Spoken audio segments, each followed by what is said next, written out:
minute, fellas. Look here. Stand by.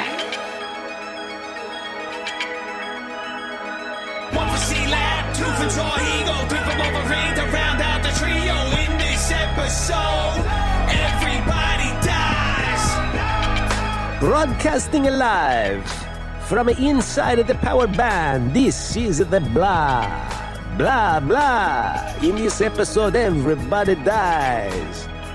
I'm your host, Antonio Moverino. There you go. I am your host, Antonio Moverino, with my friend Jar Heego. He's so nice. What's up? And my other friend. Lab de la Mare. And there you go. Lab delle Mare. Ciao. And welcome to the show, folks. This week we're talking about the super exciting Kevin Kline pizza. The super exciting Kevin Kline pizza movie from 1990 called I Love You to Death, starring a whole host of wonderful, celebrated performers. Let's start the show. Benny, this is your pick, man. What's your high level on this? High Lev.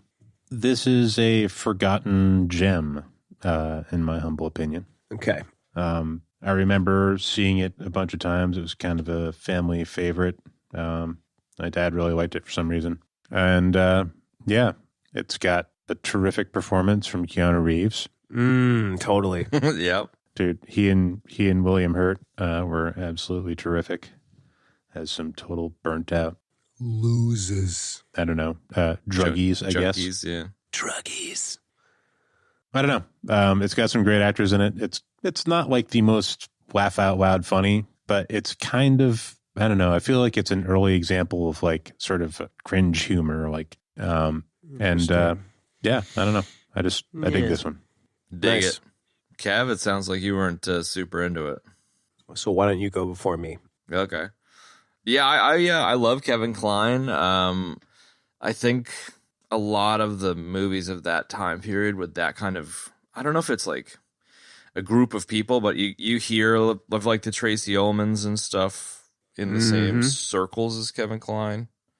And then like maybe some of the cast of Fish Called Wanda and whatnot, where like, I think it was a little bit before my time, but I've always loved Dave.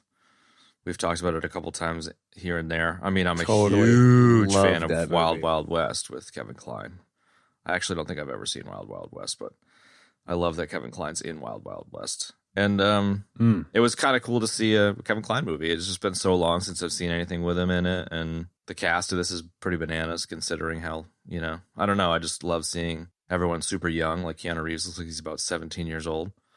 And it was pretty funny. Like you said, it wasn't laugh out loud. There were a couple of moments that were pretty good in terms of just like chuckling. And the premise is pretty ridiculous, and they pull it off reasonably well. I think like the highlight's got to be Kevin Kline pretending to be Italian, which was kind of the worst and kind of the best thing ever. Like it was pretty funny. And Yeah, it's almost Joel Grey Chun worthy. it really is. Cringeability. It's pretty bad.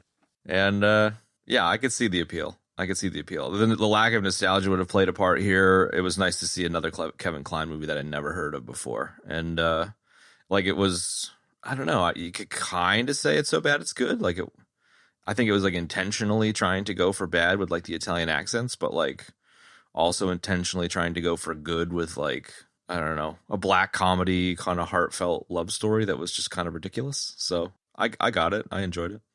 Nice. All right, I have a couple of angles here on my high level. I think, firstly, like, this is a great movie, okay? Like, the cast is great. Lawrence Kasdan directed it. Which is bananas. You couldn't get better people to be in this film. I love Kevin Kline. I just watched Dave recently. He's just great. He's so kooky and weird and kind of goofy and great, I agree. Wild Wild West he's great in that. Tracey Ullman, she's a freaking genius, man. I think that I just was exhausted and not in the mood to watch this movie. So it was like choking down a steak. Objectively, I was recognizing that it was a great movie. I was just like, I just don't care right now because I was just, I guess, tired and not in the mood for it, It sounds like Benny with Indiana Jones. Yeah, exactly. You know, I was just kind of like, you know, and it was a struggle to get through it, man, for sure. Like, Really? yeah, absolutely. But, you know, I sallied forth because, you know, it's the kind of podcast person that I am. And I recognize the brilliance of the movie. You know what I mean? Like, here's my other take on it. My other take on it is this is a play. Yeah. Like, this so much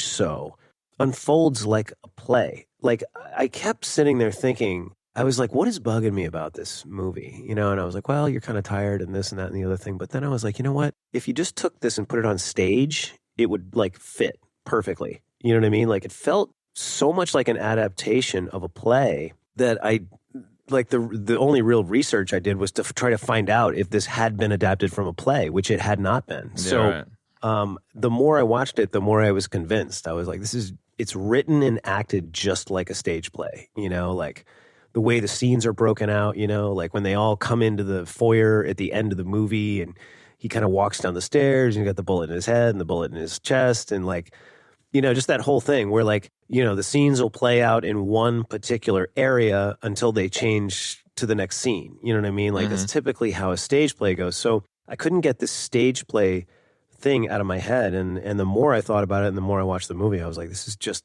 like a stage play, you know? And really like, especially Kevin Kline, he's such a stage actor, you know? And a lot of those people in there are Tracey Ullman and then what's her name? Plowright, the British actress, like, Joan, yeah, Joan Plowright, yeah. So, and she was married to Laurence Olivier, you know, and that was his wife, rather. But, you know, so definitely like a major theater vibe in this, you know. I mean, obviously when you go inside like the restaurant or on the street, it looked more like a movie and it played more like a movie. But so much of the movie takes place inside, and a lot of those scenes were just very theater-like. So that was my kind of second take on the movie. It's a good call. I don't doubt the comedy. I definitely do not doubt the acting. I could see the kind of, it wasn't like a farce at all, really, but you know, that kind of, I don't know. One of you said it, and my memory shot, but you know, kind of goofy comedy. You know, like I could see the comedy, and like, you know, part of the comedy definitely was like Kevin Kline's like dopey Italian accent. I was in a great play where I did like a character very similar to that with this dumb fake Italian accent. It was a lot of fun to do, but so that kind of resonated with me as well. And that was a huge part of the comedy for sure, man, you know, and you know, all the other characters were weird. Like one of you guys said it, and my literal favorite part of the movie was Keanu Reeves as Marlon or whatever. Like, I thought he was better than everybody in the movie, actually. Yeah, he's pretty good. Because he seemed the most committed. So, you know, I don't know. That's my high level on this. It's a good call with the play thing for sure. Right? Yeah, definitely. Definitely hadn't considered that. We had not considered that, dude.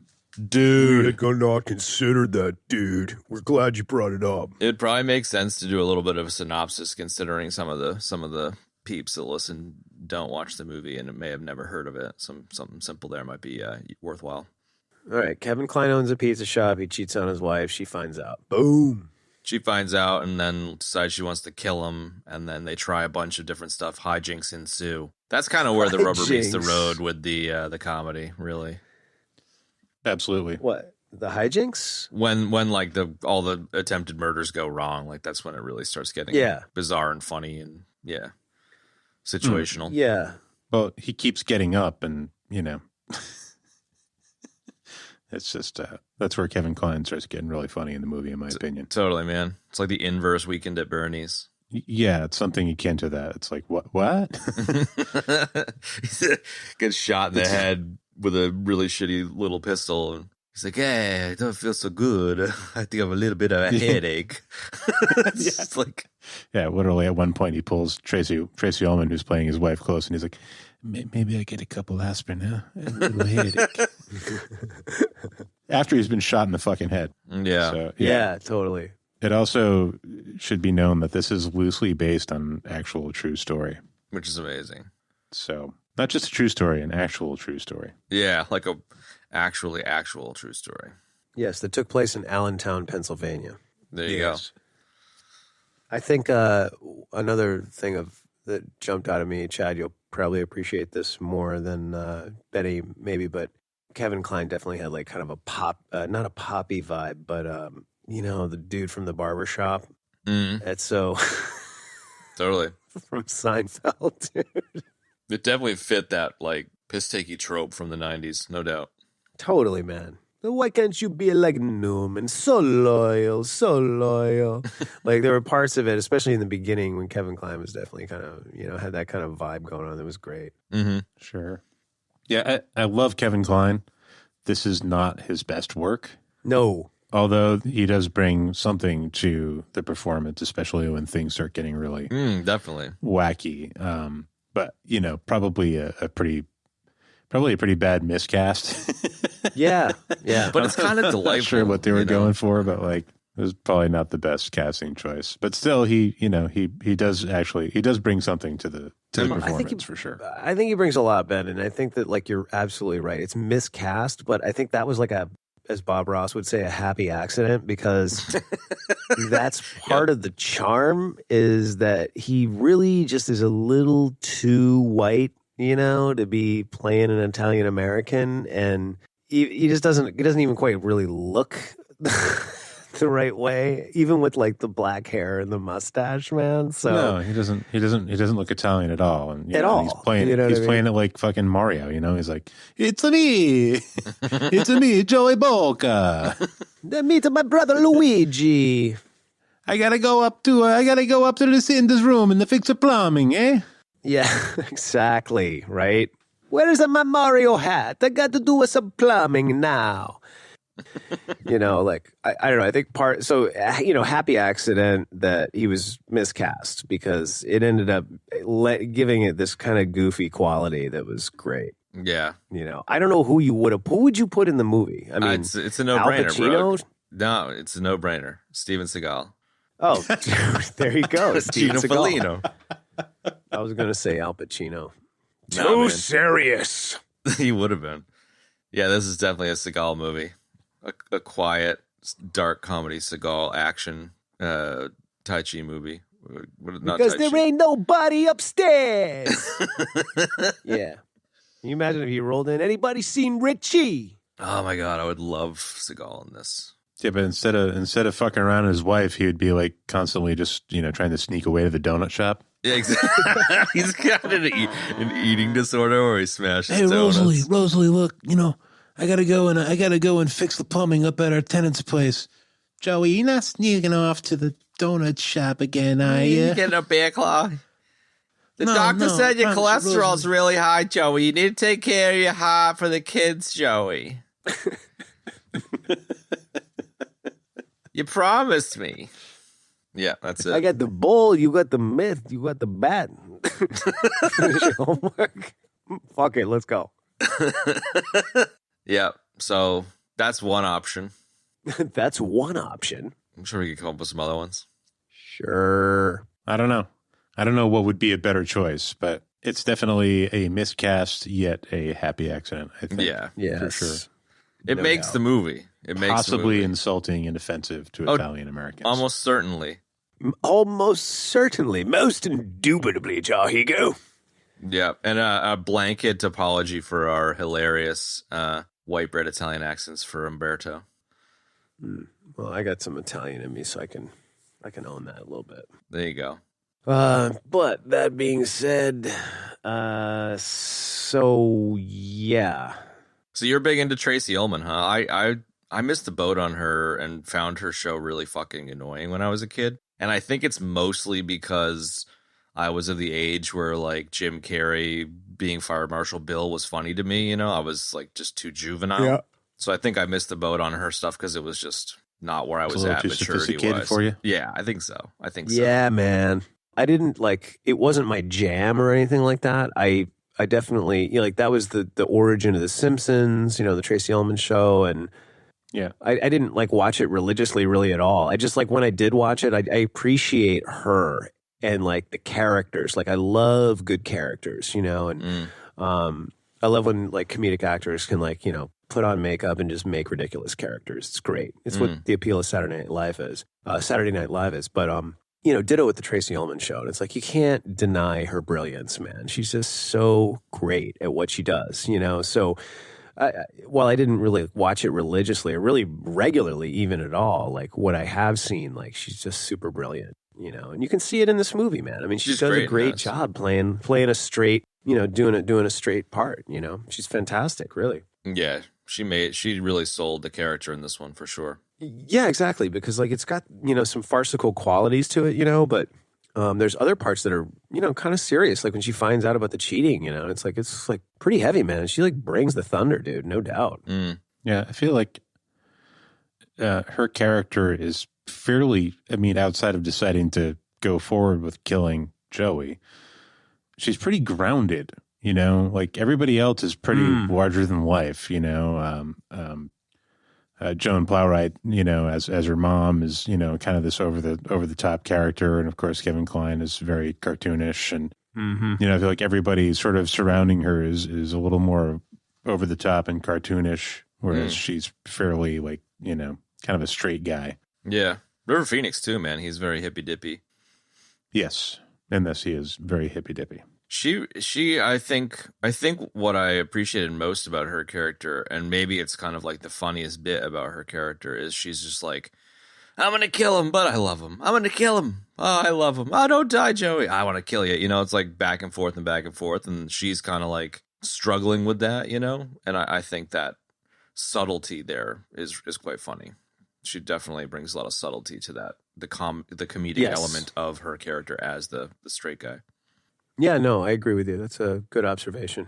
Because I think you're right, Benny. I hadn't considered just how cartoony or over the top all the other characters are. I mean, Harlan and Marlon are the same. I guess the cops are absolutely kind of hard boiled, but they're just kind of bit characters. But they're all just super. Well, the cops are also very like tropey cop type characters. Like they're so in a way they're that like written for movie kind of cop thing. Yeah. So sure, but they're great too, man. Those two actors, Jack Keller and James Gammon, dude. Like James Gammon's been in like a zillion westerns. Like he's great, great mustache too, dude. Yeah, that guy is a mustache freaking Hall of Famer, Ben. No doubt. He is in the pantheon. No shit Of legendary mustachdom. We're not going to get a better transition into steak and mustaches then, gentlemen. Let's party, because we got mustaches, baby. Well, there's some good ones here, There was some good ones, Kevin too. Kline is no slouch of a mustache grower. It's not outstanding or gigantic or anything. It's not outstanding. That's not the word I'm looking for. It's a great daily driver. Larger than life. It's a great daily driver, right? Great daily It's a daily driver. Yeah, exactly. Well, it is. I mean, it's the best way to put it. Like, it's a daily driver. Like, it does its job. It's a stash. Nothing to write home about. Nothing horrible about It's it. like the Toyota Corolla of mustaches. It is. Exactly, dude. It's like the Elantra of mustaches. Have you guys ever heard of the Kevin Kline mustache principle? Oh, What? no. Tell me of this Kevin Kline mustache principle. So this is my humble addition to the steak and mustache segment for this show, where Ooh, I like it. Roger Ebert has a hypothesis that you can tell what kind of movie it's going to be with Kevin Kline based on his facial hair. Whoa. So he always has facial hair in comedies, but is clean shaven in the dramatic roles. There are a few exceptions to the rule, but I love Dave is an exception. I love that he has invented the Kevin Kline mustache principle. I think it's pretty funny. I know, but Dave is an exception to that. That's a funny movie. Dave's an excellent movie, but he has a mustache and a fish called Wanda, and that's probably my favorite. Yeah, So, not my favorite movie of all time, but maybe one of my favorite Kevin Kline movies. sure, man. Even if Ebert's full of shit here, I love that he's trying to sell that. Well, I do too, and I just was like sitting here thinking about it while I was listening to him, and like he does rock a stash in like at least 50% of his films. Like he has one as Artemis Fowl or whatever in fucking Wild Wild West, and he's got one in this, and like Fish Called Wanda, a bunch of movies. Well, that sort of reinforces the daily driver aspect of this particular mustache. It's There you go. Yeah. You know, it's just a certain, however much time he had to grow it before he did the role, you know, like that indicates the mustache. So it's like a mustache for a day or. Interesting. It's like a regular cup of coffee mustache. You know what I mean? It's like 1 cream, 1 sugar, boom. Bada bing, bada boom. It's a Dunkin' Donuts mustache. It's not. There you go. It's a Dunkin' Donuts mustache. It's not a Starbucks mustache or whatever. If it was a pizza, it would be a plain cheese pizza. Oh, that's my go-to, bro. Right, bruh? Bruh. Keanu had a bit of a rat's nest kind of goat. He had some interesting hair and facial hair all around. Usul summoned a big one. Yeah, I mean, I wasn't going to branch out into the other various facial hairs. I think it's worth talking. I mean, I know it's not a mustache, but like it's pretty unique. I'm not saying it's not worth talking about, just that there's a lot going on in this movie for facial hair, especially mustaches. So I was just going to go in order, talk about the stashes, then branch out to the other facial hair. But you already broke the seal, dude. So just go for it. You got a bit of a system. Is that it? Were you about to talk about Keanu's fantastic hair situation? Yeah. I like how I want to talk about Keanu's facial hair, but Kev's like, nah, bat that shit down, bro. We got 4 other stashes to talk about. First, I got a bullet point. I got my PowerPoint presentation. I'm sending over in WhatsApp. Hang on a second, and we'll throw point by point. I got a slide deck and I got a pitch deck and the whole thing. So no, I was just gonna we got to talk about James Gammon's mustache because it's like the best stash in the entire film before we start talking about Keanu and his weird teen facial hair, but whatever. Go ahead. Let's talk about his facial hair. I mean, I just don't feel like I like that we're arguing about whose mustache / facial hair we should talk about next. But I love that we're arguing about it. Yes, go ahead.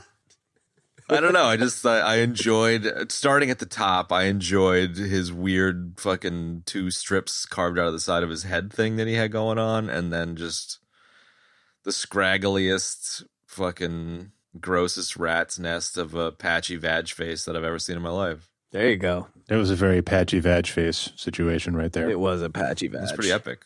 Yeah. And now we know why Keanu doesn't really grow facial hair out and always looks the same age, and he's an immortal. It's because if he grows his beard out, he'll actually age. It's like that's the secret.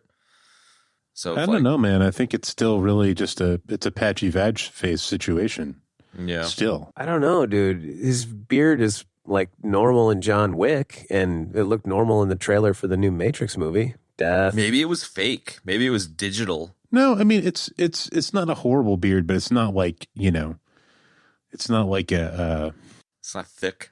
It's not very thick. Yeah, it's definitely kind of patchy. Like there are whole portions of it that aren't connected to the rest of it. I love how Ben sounded. There are satellite portions of hair growing out there in his cheeks somewhere that just don't actually really ever link up with the chin strap. You know what I mean? I know what you mean, man. I love how sad you sounded when you said that. Yeah, I know exactly what you mean, dude. That sounded sad. Like when the first line of that little salvo, you sounded sad for him, like that was really funny. Yeah. I'm picturing sad Jar Heego sitting on a bench looking down like sad Keanu. You know why? It's because my beard is kind of like that, unfortunately. Oh, now we're peeling back some layers, dude. To the center of the onion here. Exactly, dude. No, I'm the same. I've told the story before about how I was told I had a patchy vag face, which is one of the best insults ever when I was hiking. And awesome story. Yeah, I definitely have sympathy for the inability to grow a thick 70s porn star beard. Yeah, I'm grateful for being able to grow a mustache, but it barely connects with the rest of the beard, and it's upsetting. It's kind of thin and puby and just not. It's not a good situation. It's not. It's not. You get like hairs that grow like there's like 10 hairs that grow like 1,000 times faster than the rest of it. Oh yeah. You gotta love that. So we have sympathy for you, Mr. Reeves. Your life's been tough. Yeah, I don't know. Like it's funny. One of the guys at work was like, he started like, he picked up the torch, man, and was like, it's November, damn it. We need to grow mustaches. Movember, man. it caught on like wildfire. You know me, of course. I jumped on board in 2 seconds, grew my stash back, and now I've got a very Freddie Mercury from the '80s look going on. It's such a nice look. I think so too. I'm feeling pretty good about it. And so everybody was rocking some stashes, and my stash is good. It's pretty thick, and like if I grow a goatee, it's pretty thick. My beard, not so thick. It's not patchy, but it's. I wouldn't say it's patchy. It's not like a Sasquatch or one of those. Like, who's a thick bearded dude? Like a Galifianakis. Like Harry and the Hendersons. No, not Harry and the Hendersons. Actual Sasquatch. Galifianakis got a pretty sweet beard. Who's the actor that played like the Hawk King in Flash Gordon? Flash Gordon. Yeah, that dude. God, I could not tell you, man. It wasn't Timothy Dalton, but he was in that movie.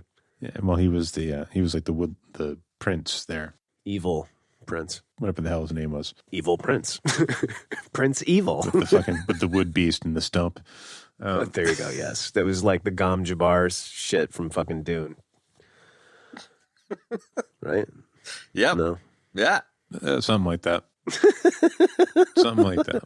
I love when you guys sound like you're placating me. It's great. No. It's. I'm trying to think of what to. It's like that combined with something else, but it's not coming to me. Sure. So it's all good. That's what you're picking up. I don't know the name of that actor. Now I'm really resisting the temptation to look on to eject to find out. Well, let's talk about James Gammon's mustache then. That'll get you back into the swing of things. There we go. James Gammon.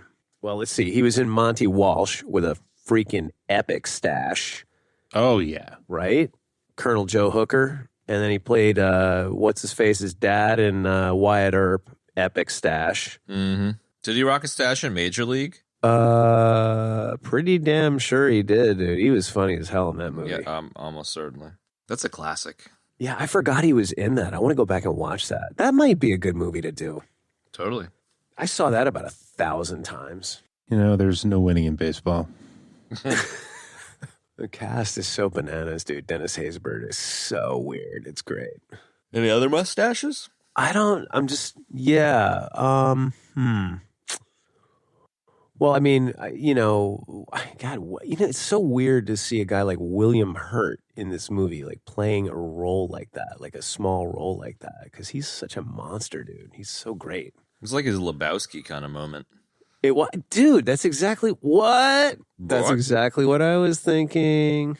Yeah, it does feel like those characters do have that sort of that feeling, like somehow they're a spiritual, not a successor, but a inspiration. They came before, I guess.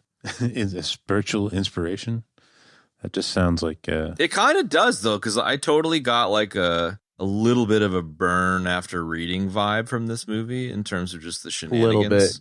So like which is another Coen Brothers movie. So like I could totally see how the Coens picked up some flavorings from this one. They, Kevin Kline's there, like that Salt Bay guy sprinkling salt down his elbow onto the Salt Bay. You know that guy? And then Jack Kehler played the landlord in Big Lebowski. So oh yeah, he did.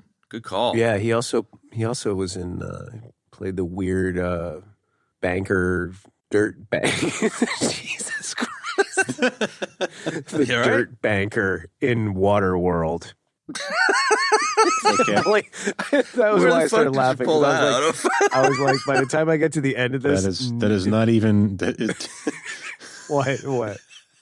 Is that a Coen Brothers movie? That's part of the beauty of my comment. That and the fact that that's why I started laughing. I was like, by the time I get to the end of this, it's going to be crickets. Nobody is going to give a shit. Skewer me. It was the Dirt Banker and Waterworld. You remember that one? Right? Yeah. Yeah, totally, man. That's a great story, baby. Anyway, dirt banker aside, yeah, Jack Kehler is funny, and the dude from the Big Lebowski. Did you pull that out of your brains? I think it's possible this movie is some root material for Big Lebowski for sure. I reckon totally. I don't know, man. I feel like that's a bit of a stretch. I've only seen Lebowski like twice. But I think the Coens strike me as almost Tarantino-esque in their like knowledge of cinema. So they probably have like 100 influences in Lebowski, and this is one. Like, I think that's it's totally a reasonable statement. I don't think it's real. I think it's just real in my head. It's plausible though. I buy it. I buy it for $1. Yep. Also buy for $1. Beauty. I'm trying to think who else had a sick mustache in this movie. River Phoenix had a fake mustache. Oh, that was pretty good. Like, Dude, he did. It was like a Confucius mustache. It was awesome, man. Yeah, that was a pretty good mustache. I love when he walked into the bar and he's like, "Is Billy Braggs?" Or I was like, "Yeah, he's over there, Devo or whatever." yeah. Or what? I love how Devo. he walked in and it like the way the lighting was and like the distance of the camera. It was like it looked like he had a disguise on. I mean, like he did have a disguise on, like. But you couldn't really see the mustache. And then when you finally see it up close, you're like, dude, that is the cheesiest, most non-believable Fu Manchu, Confucius mustache ever. It was funny. It's pretty good. He did a good job in this. No, I don't want to watch baseball with you. I want to go. I'm going to go visit with Mama I want to go show Nadja. runestones to Rosalie and Oh, my God. That was great. I like the plausibility of him being obsessed with Mama Nadja. Tracey Ullman. Well, I like that, but I also like that they essentially took like, the archetype of like a crystal girl. Yeah, totally. And made him a crystal girl. Gave it to River Phoenix. Maybe to close out on River Phoenix, he was. I like the scene where him and Rosalie are like hanging out behind, the restaurant, washing the mats and taking out the trash, and she's like, "You're good for my ego," and he's like, "I do love you," or whatever. It's just like, dude, you're a creeper. And what's her name shows up? Heather Graham shows up and tries to introduce her, and he just doesn't give a fuck. Wasn't that the weirdest little cameo in this movie? Was Dude, Heather she looks Graham? like she's about 10. Like, Yep. I don't know. She kind of like simultaneously looked 10 and like some kind of middle-aged mom. She looked like Jodie Foster in Taxi Driver. No. Yeah, I'll fight you. I was thinking like a mom from some terrible That 70s show. mom having movie. I don't know. Whatever. You were thinking of the Mom and Dad Save the World. What's his name? Watching the mom do aerobics on the side of the pool. Is that what you're thinking about? Yeah, Terry Garr. Yeah, she looked like Terry Garr. Oh, exactly. she looks so great. Yeah. It was a random cameo. Okay, here's what I think is weird. Like, I didn't know this. I didn't know that Kevin Kline was with Phoebe Cates. That was Me his neither. wife, or is his Yeah. wife? I didn't know that. That was amazing. I loved her little cameo in I this. know. I recognized her right away. Definitely. Anyone our age would recognize Phoebe Cates right away. Man, come on. She was like one of the Fair enough. cutest people ever. She's one of the it girls, man. Fast Times at Ridgemont High, the pool scene. Everybody Gremlins, loves dude. it. Gremlins. Yeah. Fucking Yeah. Gremlins, Oh, right. dude. Yeah, dude. That's a fucking death, Sorry, bro. That's a death, bro. It's a death, bro. You think you can do capoeira? Dude, yeah, Phoebe Cates was awesome. I had no idea that they were married and that she did him a favor doing a cameo. It was random. I like it. I like the idea of Kevin Kline and Phoebe Cates being married for 40 years. Yeah, it's good. I really wish I could do a good Kevin Kline impression. You can do a good Kevin Kline as Italian impression. That was pretty good. Well, thank you. I appreciate that. But like doing an actual Kevin Kline is great. I worked with this guy. He was like a lighting guy, like a theater lighting guy. And he had done like a bunch of shows at this place up in Boston. And Kevin Kline had done a few performances there. And they would go out afterwards sometimes. And he did this spot on impression of Kevin Kline. It was fantastic. And I wish that I could do Channel it. a Kevin Kline or channel it. Yeah, but I can't. I love it. That was an I feel like that would be a anecdote. tough one. Where are we going? What is this place we're going to? Is it a bar? Can I get food there? Like that kind of thing. Yeah. I don't know. Yeah, all right. See what you're going for there. Yeah. No. All right, that's just a death. Death of Kevs. We call that the death of Kevs. Kevin trying. Well, all right. I tried to cut the Tauntaun open for you, but you just wouldn't crawl in. It's, I know. Sorry. I appreciate that. Star Wars dude. death. Yeah, Star Wars death to boot. I just watched that the other night, actually. What, Empire? Dude, Actually, I watched Solo and Empire. I was like really craving some Millennium Falcon, Back to back. nice. right? Very nice. And Very Star Wars nice. Death for me. I found. I think my found porn a- star name's got to be Millennium Fucking. Oh my God. Jesus dude. Christ. Jesus Christ is right. It has been decided. I'm Darth Vader. I'm from the planet fucking. Ugh. Yeah, let's keep going on this thread. Anyways, Betty, you were going to say something. No, I found an artifact from childhood that is just something I'd completely forgotten about, which is this like Random House Empire Strikes Back storybook. All right. It's like a large format book Yes. with like Yes. basically somebody like had adapted the story of Empire Strikes Back, but it had tons of pictures from the movie in it. Mm-hmm. That's awesome. I know what you're talking about because I believe I had that.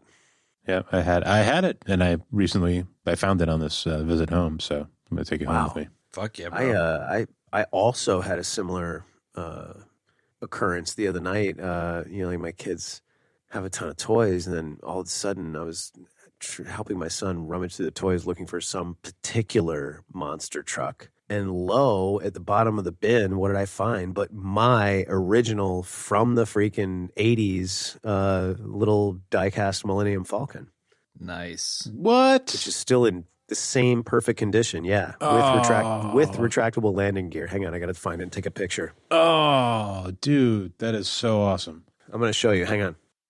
I love it. The best part of any podcast, show and tell. I was just thinking the same thing when I took the headphones off. I was like, this is like, let me show you my Millennium Falcon, Jar Heego. Okay, so. I like the tie-in here, though. Was it intentional to tie in that you watched both Solo and Empire written by the director of this movie? Oh, no, it wasn't, man. Kasdan movies, all three. Yeah. I have to admit, I didn't know this was a Kasdan movie. I had no idea until Same, I yeah. saw it this last time. I was like, oh, holy shit. It's kind of a random connection. Like, I just, the dude writes Indiana Jones and Star Wars movies and directs this. It's just kind of a random thing. Mm-hmm. Especially coming off shit like Wyatt Earp. Well, I mean, Wyatt Earp came later, but you get the point. The Big Chill. I've never seen The Big Chill. Is that any good? I haven't seen it. I've always heard it was good. That was like something all the, like my parents thought was good. Yeah, okay. Yeah, exactly. I don't know if it might be great, but I just, at the time, I didn't care to watch it. It wasn't a comedy and it wasn't an action movie, so I didn't care. Don't fucking care. Oh, my God. You doing a photo shoot over there? Oh, yeah. How big is that? Oh, all right. Yeah, not very big.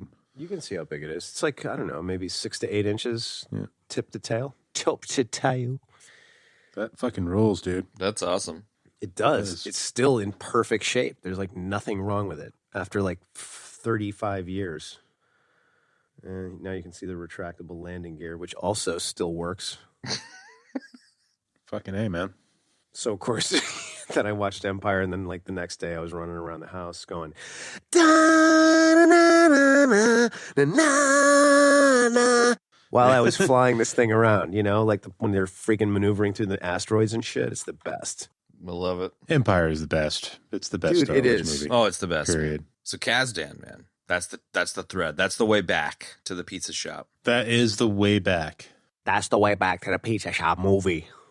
Let's talk hijinks, man. I think that's what makes this movie. All right, let's talk about hijinks, and then hijinks. let's do bits and bobs. Yeah. The hijink, I just think like as a first-time viewer, long-time listener, first-time viewer, it's just like Devo's going to come and shoot the guy and he's trying to work up the courage and then the gunshot happens off camera and you're like, did he shoot him? Didn't he shoot him? You can't figure it out. Devo doesn't know if he shot him. Then he does. You find there's like blood on the pillow and you're like, okay, so he did shoot him. Okay. But it's like a shitty little bullet. I get it. All right. Yeah. I guess that's plausible. That's kind of dumb and funny. That's funny. And then the same thing happens again with, Beavis and Butthead. And I just think it was really funny. I think the hijinks and the way that it unfolded. Yeah. Same thing happens with the spaghetti sauce and the sleeping pills. Like Yeah. there's like And the great thing about all that stuff is like Kevin Kline, the Joey Boca, the character bouncing back, like just when you think it's like, oh fuck, he's dying. Oh no, it's happening. It's like, he's like, he's eaten. First they make him, okay. So it breaks down like this. First, his wife and his wife's mother make him spaghetti sauce that's filled with sleeping pills. And that's how they try to kill him. Like 100 sleeping pills. So they feed it to him and he's like, he's fine. And he's like, hey, maybe I have another bowl, So they make him another bowl and he has that. And he's like, oh, Rosalie, this is the best spaghetti sauce you ever made. Whoa.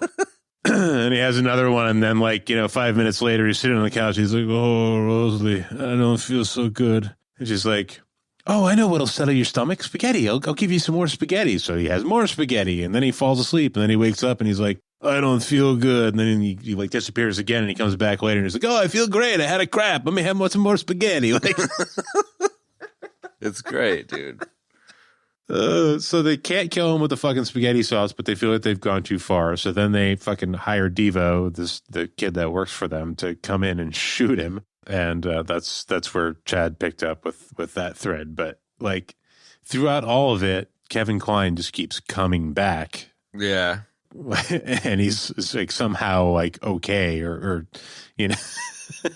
Yeah, in the end gets a little it kind of has a little bit of a Weekend at Bernie's feel to it, It's like he's kind of walking around half dead, you mean at the keep trying to kill him, after, I don't know, maybe that's not the right.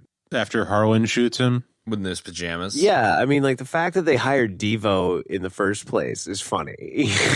He's just he's got the He's so not the guy for the job at all. Yeah, exactly. But he's also got the love for Rosalie and the distaste for Joey. But he's just the way wrong dude. He doesn't have a killer instinct. Wet blanket. He's really good at Magic the Gathering, but not good at shooting guns. Magic the Gathering. If he had whipped out a Magic the Gathering card set instead of a bag of stone runes that's at what that I thought he kitchen was doing table, for a I would have been minute yep. Yeah. Right? Wow, I thought you were going to say if he had pulled out a Magic the Gathering deck and flung the cards at him like Gambit, probably would have done more damage than shooting him with that puny little 22 revolver, a 22 revolver. I've never seen such a thing. Why was ever such a thing made? That's for killing mosquitoes in your backyard. Pretty much. Those really big house flies that get stuck between the panes of glass. Yeah, that's how you take care of them. Good for taking one of those out. Yeah, I don't know. I think when you shoot it, the bullet literally turns into another one of those flies and starts rattling around. They split up. Windows again. I think for me, it was what sold me on the hijinks was just everybody watching Joey walk around all bloodied and being like, hey, Rosalie, we have guests, make us a food, They're all just dude, you still fucking are kicking around? What the fuck? Marlon and Harlan were super confused, looking trying to look at his back. It's just, they sold it really well.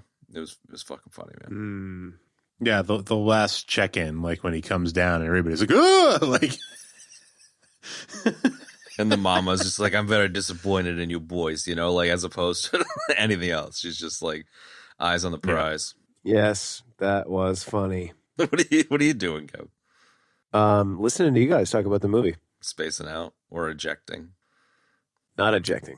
I feel like the first time I watched this, everything was funny, and then when Harlan and Marlon showed up, that's when I started actually laughing.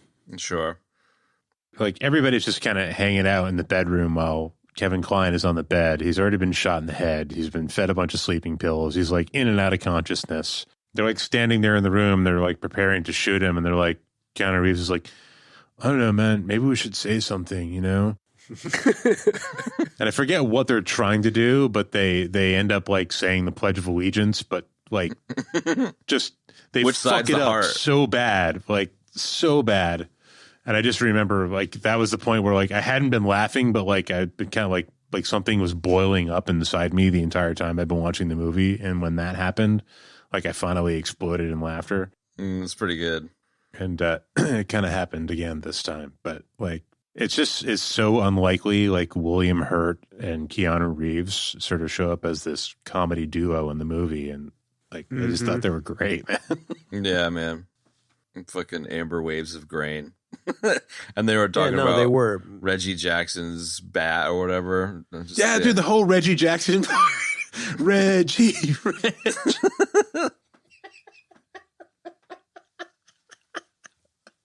I feel like a lot of this hijinksy stuff is bits and bobs, so let's transition into that.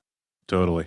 Yeah, let's do that. We didn't really dig into it much, but Joan Plowright as Mama Nadja, she fucking killed it, dude. No pun intended. She did. She was really good. She kind of my good buddy's got his wife is Polish. I mean, second gen, and his mother-in-law lives with him, and there's a very similar kind of feel going on there. Yeah, dude, it's a trope for a reason, I think. My grandma's Polish, too. Yeah, she did it good. Like, I thought it was like an Italian guy married to an Italian woman, but, you know, I like that she was Yugoslavian and the mom was Yugoslavian, you know, like it worked really well. Mm-hmm. Yeah, I like that she's like Mom and Nadja is like this, like, you know, kind of like techie savant, like. Yeah. Soldering solenoids at the fucking diner table or whatever. Yeah, exactly. There you go, yeah. She's like pretty much fix anything. But then can't blow up a car. The other mom, dude, I liked the other mom. She was very Italian, just beating the shit out of Joey in the hospital. Yes, very Italian. Oh, yes. man. That hit him in the head after he's, you know, while he still has like a bloody bandage on his head. He's like, come on, mama, I got shot in the head. So funny, dude. The girl, it sounds like, I don't know. I always confuse her with Yeardley's fucking Smith or whatever her name is. Or the chick Victoria that, Jackson? Yardley yeah, Smith, or the chick that Kevin Smith used to hang out a lot with. The Lacey girl in this with a really high voice. I think it's Victoria Jackson that you're talking about. Yep. Oh, that's right. Lacey. Victoria Jackson was in this. Yeah. Yeah, she was great, man. She was always a sort of underused, underrated talent. Well, maybe not. She was in quite a bit of stuff The UHF around one this time. Yeah, I wasn't really referring to that, but Hey, man, that's a good one. hey. Old silly UHF? comedy. Yeah. Now you get to drink from the fire hose. That's probably a mom and dad save the world. I think of it much more fondly than it probably deserves. Probably. Okay, so let me see. What else did I like about this movie?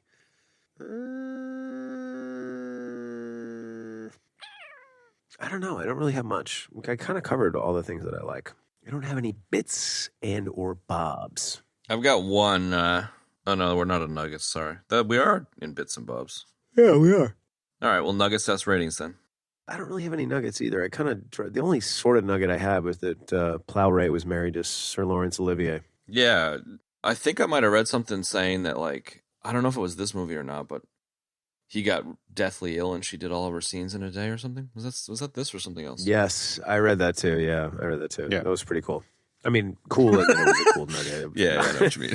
That was terrible. That came out wrong. It was sweet when her husband died. Yeah, exactly. Just like the show, everybody dies. I have a Yeah, totally metal. Totally so metal. No, that was really metal. the two nuggets I have are Kevin Kline nuggets. One was the mustache principle, which we discussed, and the other was that Kevin Kline, as opposed to auditioned for, turned down the role of Bruce Wayne, which went to Michael Keaton. God damn, what? Yeah. I never heard that. He turned down the role of Bruce Wayne? Yeah. I don't know if he could have pulled that off. Maybe he could Maybe. have. He's got some edge to him Maybe. Would have been an interesting Batman. sometimes. Yeah, Very. it would have been for sure. Yeah, I'm having a hard time imagining it, but I'm trying to. I think he's capable of it. I just I don't know. I want to. I'd rather see that than Robert Pattinson right now. Let's put it that way. Fair enough. I don't know about that, man. I don't know. I kind of really feeling Pattinson after I'd like Tenet. to see alternate Keaton Batman. Yeah. Anyways, I was going to throw another bit in there before we cut the bit section off. Oh, do it. Throw it out there. It was just Kevin Kline as Joey Boca out in the club and trying to pick that girl up and that whole bit. I thought it was pretty good. Yeah, the dancing especially. He was rocking that dancing, man. He was, and just like, I don't know, the whole thing of him just like, married family man. He's like, yep, I'm going out. Like, Right? Yeah. going out to the club. Like, it's like, what? Yeah. Hey, Rosalie, I work all day. I got to unwind. Yeah. And his pickup lines, the way he picked up Phoebe Cates was fucking just cringy and hilarious. Oh, so cringy, dude. And I love how she just comes along for the ride. Like she acted that well with no, yes, just based on her body language and stuff. It was funny. Mm-hmm. Mm-hmm. So there's that. But Okay, back to Nuggets. You got more Just nuggets? jump in the DeLorean. Go back to Nuggets. You just want to wear that vest. Mm-hmm. Deaths. Mm-hmm. No? Yep. yeah, I mean, I dropped the true story based on a true story nugget. True story. Mm-hmm. 7 strangers picked to live in a house. Time to get real. All right, so we got, let's see, I had a Matrix death, and then I had the Phoebe Gremlins death, Mm-hmm. Well deserved. and then I had the death of Kev's. Yep. Then we all had a Star Wars death. That's it. Mm-hmm. Mm-hmm. That's all I got. I like it. Yeah, pretty standard fare for an episode. Wee. Ratings? Ratings. Benny, why don't you go? You requested this one. Yeah, sure. For me, this is a solid 8. It probably gets an extra point rating because it's kind of it's got some sentimental value. Mm-hmm. Sure. But it's sort of. I think it's valid to say that this is a little bit of a so bad it's good. But I also think it's a forgotten gem because it's not one I hear a lot of people talk about. Yeah. Especially people that I know are like Kevin Kline fans or what have you. And it's just got like a really great cast and like some really surprising performances from said cast. So there's something here. I think. Is it the best movie? Is it going to make you like laugh out loud constantly? No, but it's very amusing. It is amusing. Yes. Good word. Yeah, I like it. It's an 8. Nice. You know what? I'm going to, I'll also give it an 8. I'll actually give it a 7, and then Ben's nostalgia is bumping it up to an 8 for me. Yeah? Whoa. In a strange twist of events. I think that this is a good movie. Like, I didn't laugh out loud, and I definitely had a hard time choking it down because I was just like beaten on the mood. But I still recognize the brilliance of the movie, and particularly the cast. I don't really think that this is like so bad it's good. I feel strongly. I mean, we didn't really talk about it any more than in the high level, but I don't think it's so bad as good as much as it's like this is a play. To me, like this is such a theatrical play that almost, I could argue, belongs on stage more than it does in a film. You know what I mean? And I'm not really saying that in a necessarily negative way towards anything other than it's just kind of situational, man. And other than that, like again, like Keanu was my favorite thing in the movie. Like I just thought he was great. Very Keanu. And very Keanu, but also like very committed, like there's a lot to be said for commitment to something that you're doing in a role. And, I think it really comes through to the audience, and he definitely had it in this. So I'm going to give it an 8, and that's it. That's it. Sligo rhythm. Go Kevin, for you it. should talk to some people in the world of stage as you have connections and get somebody banging on a typewriter to, adapt it to. Totally. It would do I well. would totally go see it. I would totally go see it too. I almost think this would be better as a stage play than it would be as a movie. Yeah, I think because so. just like I the think you're way right. some of those scenes play out. And I think that, like, to your point, Ben, like if somebody wrote it as a play, like you wouldn't hardly need to do anything to adapt it Yeah. other than like figure out what to do with like the outdoor scenes, of which there's really not even that many. Right. Yeah. You need somebody to dream up some set pieces, essentially, and then you can just kind of one for one it. Yeah, there you go. Well, I know 2 great carpenters. I do a show with them every week. Hey! That was terrible. That's a death, dude. That's a death. That was stupid joke. So, speaking of stupid jokes that I like to say over and over again, this movie's better than the Lord of the Rings trilogy because fuck Lord of the Rings trilogy. There you go. And I couldn't possibly put Only the Strong above this for the obvious reasons. So even with my Only the Strong Really? nostalgia, I've squeezed it in between Chainsaw Massacre and Only the Strong at a 4.8. And Interesting. I think it, yeah. I don't think it's like a 4 is officially a borderline movie. So like, I do think this is a good movie. It's good enough to be at least a 5, but like on the algo, the actual list of movies that it would have to beat to get to a 5 isn't overly realistic. And I think the only thing that's borderline about the movie is Kevin Kline's performance, but it's what makes the movie. So therefore, by definition, it really can't be borderline, you know? So it's good. I definitely dig your idea of it being a hidden gem. I had never heard of it ever, so it was definitely hidden for me. So yeah, good recommendation and surprisingly enjoyable film. I think viewing it through the lens of it being a play makes it even better. And yeah, I dug it. Cool. Yeah, good. I guess part of me picked this one because I was curious to see what you guys would think of it. So yeah, I mean, to be like totally honest, like watching it, I was like, I don't know why I'm watching this. Like, it's like, oh, this is all right. Yeah, this is all right. But I think talking about it and the like lenses that we view it through, it really shapes the way that a lot of these movies sit, you know, that we talk about. I don't ever like placate and bullshit, and I'm like, oh, I need to be nice about this because it was a pick of somebody else. Like, I'm always honest about it, but like, I enjoy that talking about it tends to add another layer of enjoyment to it often. And like the one of us that's a grumpy fucker tends to come around a little bit usually by talking about the movies. So I definitely think the lens of it being a play and talking out the kind of ridiculousness is what makes this movie good. Definitely cemented it more favorably in my view. Yeah.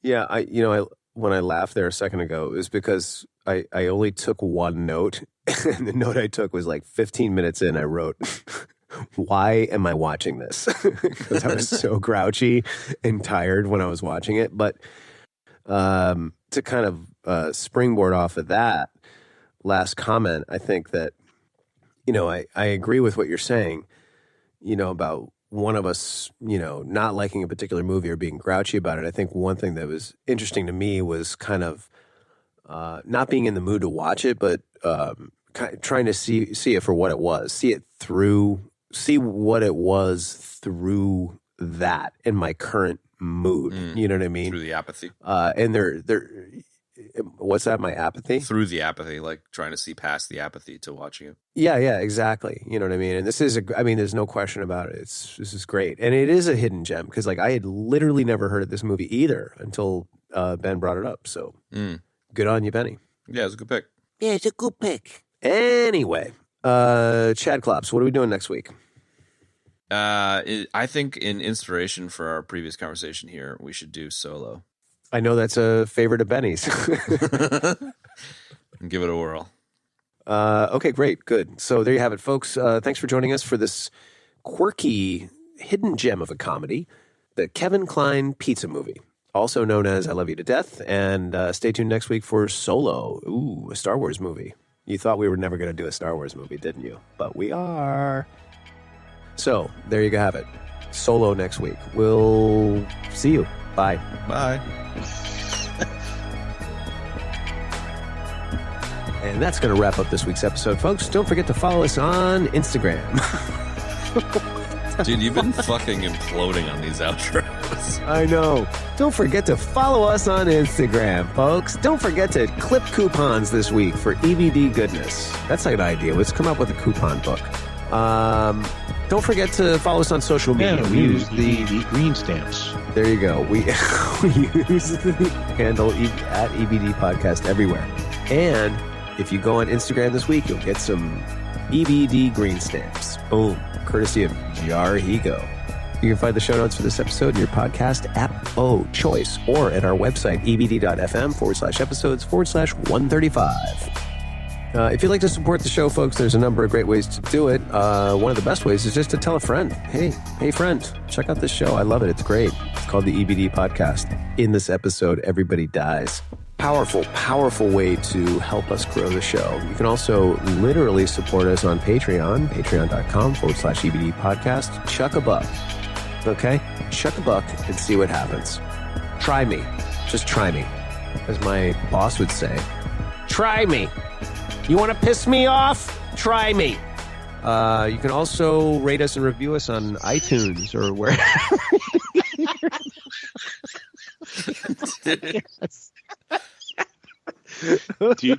Do you work in an 80s cop movie, Kev? You know what? Sometimes that's how I feel, dude. Holy shit, dude. That's it. That's what he is. Who? He's the ball-busting chief. Who? My boss.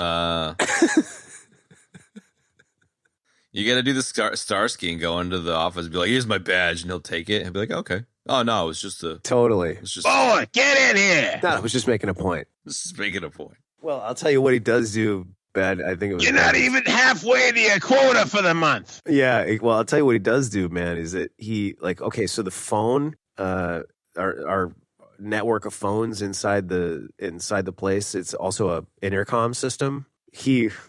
Right? So, you know, the various managers use that to, corral us drones. Okay. For whatever they need us to do, right? And my boss, the GM, he's like, he's one of these guys, like, he just always puts the, the mouthpiece of the phone, like, way too close to his mouth or inside his mouth. Yeah, well, I'm not gonna say his name, but he's always like, "Cut it up, Steve-Stones, cut it up, Steve-Stones." I'm like, dude, and it's like super loud too, because he's right up in the mic. It's just crazy. Anyway, I love that you iTunes. live in a buddy cop movie. Yeah, it's great, but that's the way he's like. He's like the ball busting chief. Okay. You want to piss me off?